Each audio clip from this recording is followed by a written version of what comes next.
இன்னைக்கு பாய் வீட்டு நெய் சோறு தான் செய்ய போறோம். வாங்க இப்ப தேவையான பொருளாதாரம்: பட்டை, கிராம்பு, தக்காளி, வெங்காயம், பச்சை மிளகா, கருவேப்பிலை. கருவேப்பிலை வந்து பச்சை மிளகா ரெண்டு ரெண்டா கட் பண்ணி வச்சுக்க. அப்புறம் இஞ்சி பூண்டு பேஸ்ட், அப்புறம் புதினா. புதினா கண்டிப்பா வேணும்.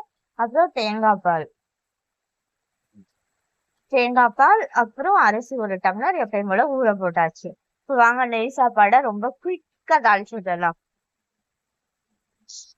குக்கர்ல தான் செய்யறேன். குக்கர்ல செய்யறதுக்கு ஒரு குக்கர் வச்சுட்டு அதுல வந்து 2 ஸ்பூன் அளவுக்கு நார்மலான தாளிக்கிற எண்ணெய், அப்புறம் ஒரு 2 ஸ்பூன் வந்து நெய். உங்களுக்கு என்ன நெய் பிடிக்குமோ அந்த நெய்யை சேர்த்துக்கோங்க. நான் வந்து 2 ஸ்பூன் அளவுக்கு சேர்த்துக்கேன். இல்லை ஃபுல்லாமே நெய்லயே தாளிப்போம் அப்படின்னா கூட நீங்க நெய்லயே கூட ஃபுல்லாமே தாளிச்சுக்கலாம். உங்களுக்கு நெய் ஃபிளேவர் கொஞ்சம் கம்மியா இருக்கணுங்கிறதுக்காக நெய் கொஞ்சமா நான் கலந்து சேர்த்திருக்கேன். எண்ணெயும் நெய்யும் நல்லா காய்ச்ச பின்னாடி பட்டை, கிராம்பு அந்த இதெல்லாம் சேர்த்துட்டு பச்சை மிளகா, பெரிய வெங்காயம், கருவேப்பிலை இது எல்லாத்தையும் சேர்த்து நல்லா வதக்கி விட்டுக்கோங்க. இதெல்லாம் நல்லா வதங்கணும். நம்ம வந்து காரத்துக்கு வந்து மிளகாத்தூள் எதுவுமே சேர்க்கல. இந்த பச்சை மிளகாயோட காரம் தான். நான் ஒரு 6 பச்சை மிளகா சேர்த்துருக்கேன் ஒரு டம்ளர் அரிசிக்கு. இது நல்லா வதங்கின பின்னாடி இஞ்சி பூண்டை வந்து இது புதினா இருக்குல்ல அந்த இதை கட்சி சேர்த்துக்கலாம். கொத்தமல்லி இருந்தா அதை சேர்ப்போங்க. நான் கொத்தமல்லி இல்லாதனால புதினா மட்டும் சேர்த்திருக்கேன். புதினா சேர்த்து அந்த எண்ணெயிலே நல்லா வதக்கிக்கணும். அது கொஞ்சம் நல்லா அந்த புதினா அது சுருண்டு வந்த பின்னாடி இஞ்சி பூண்டு இருக்குல்ல பேஸ்ட் சேர்த்துக்கோங்க. நான் வந்து இஞ்சி பூண்டை நீங்க தட்டி சேர்த்துருக்கேன். நீங்க பேஸ்ட் சேர்த்தா இல்ல தட்டி போடுறது அதெல்லாம் சொல்றோம்னா அந்த இதை நீங்க அந்த மாட்டை போட்டீங்கன்னா ஃபுல் டேஸ்டே மாறும். அதனாலதான் இஞ்சி பூண்டு பேஸ்ட் அப்படி அதை கட் பண்றது தட்டி போடுறது எல்லாமே சொல்றேன். இப்ப தக்காளி வந்து ஒரு தக்காளி மட்டும் சேர்த்து கட் பண்ணி சேர்த்துருக்கேன். அப்புறம் தேங்காய் பால் வந்து 1 டம்ளர் தேங்காய் பால், 1 டம்ளர் தண்ணி. இந்த இதுல நான் எடுத்துருக்கேன். இல்ல நீங்க ஃபுல்லாமே 2 டம்ளருமே தேங்காய் பால்னா அப்படி கூட சேர்த்துக்கோங்க.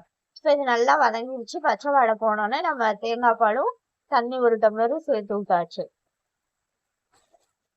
சேர்த்துட்டு இதுக்கு தேவையான அளவு உப்பு சேர்த்துக்கலாம். நம்ம நான் இப்பதான் சேர்க்கிறேன். இந்த உப்பு 1 ஸ்பூன் வந்து இந்த இதுக்கு கரெக்டா இருக்கும். உப்பு போட்டு அரிசிய 3 தாட்டி கழுவிட்டு தண்ணி கொதிச்சோடனே நம்ம சேர்த்துக்கலாம். இப்ப அரிசியும் தண்ணியும் சேர்த்து அந்த தேங்காய் பாலை சேர்த்து நல்லா கலந்து விட்டுட்டு உப்பு வந்து செக் பண்ணிட்டு நம்ம குக்கரை மூடி வச்சிடலாம். மூடி வச்சுட்டு ஒரு 3 விசில் கழிச்சு ஓபன் பண்ணி காட்டுறேன் பாருங்க. எப்படி இருக்கு நம்மளோட நெய் சாப்பாடு. சூப்பரா இருந்துச்சு. நல்லா மணமா. ஆனா ரொம்ப கொஞ்சம் பிளைனா இருக்க மாட்டேன் இருக்கு. நான் வந்து இன்னைக்கு அதுக்கு வந்து இது மீன் மேக்கர் வந்து ஒரு நல்ல காரமான மட்டன் குழம்பு மாட்ட செஞ்சு வச்சிருக்கேன். அதோட தான் சைட்ல வச்சு சேவ் பண்ணேன். நீங்களும் உங்களுக்கு பிடிச்ச மாட்டா ஏதாச்சும் சிக்கன் கிரேவி, ஏதாச்சும் காரமான மட்டன் கிரேவி அந்த மாதிரி வச்சு சாப்பிட்டீங்கன்னா சூப்பரா இருக்கும் இந்த நெய் சாப்பாடு. இந்த நெய் சாப்பாடோட எனக்கு மீன் மேக்கர் குழம்பு ரெண்டுமே சூப்பரா இருந்துச்சுங்க வீட்டுல. நீங்களும் இதே மாதிரி செஞ்சு உங்களோட லஞ்சை என்ஜாய் பண்ணுங்க. அப்புறம் மறக்காம நம்ம சேனலை சப்ஸ்கிரைப் பண்ணுங்க. உங்க ஃபேமிலியில தெரிஞ்சவங்க யாராச்சும் தான் நம்ம சேனலை சப்போர்ட் பண்ண சொல்லுங்க. அண்ட் தேங்க்யூ ஃபார் யுவர் வாட்சிங். பாய்.